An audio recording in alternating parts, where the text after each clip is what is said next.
Viewers, good evening to all of you. Today I would like to deal with an important and interesting expression regarding part of the day.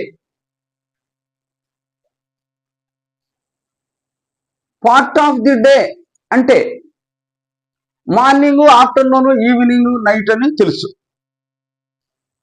దీన్ని ఎలా చెప్పాలి?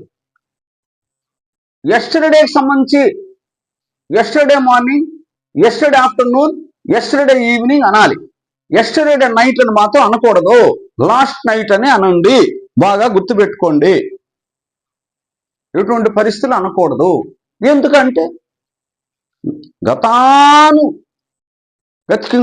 చాలా కాలంగా అలా వాడుతున్నారు. అది అంతే, అట్లే వాడండి మీరంతే. నెక్స్ట్, టుడేకి సంబంధించి పార్ట్ ఆఫ్ ది డే ఎలా చెప్పాలి?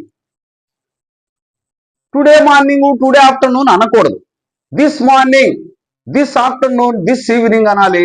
దిస్ నైట్ అనకూడదు. టు నైట్ అనే అనాలి. అంతే. 2 రోజుల 4 అంతే. దీన్ని ఏమి మార్పులు ఏమి చేయగాకండి. టుడేలో అవి వాడగాకండి. అంతే. 1-4 సార్లు చదివితే అయ్యే గుర్తుంది. తర్వాత టుమారోకి సంబంధించినటువంటి పార్ట్ ఆఫ్ ది డే గురించి మాట్లాడేటప్పుడు tomorrow morning, tomorrow afternoon, tomorrow evening, tomorrow night అని 4 కూడా పార్ట్ ఆఫ్ ది డేకి టుమారో వాడుకోండి.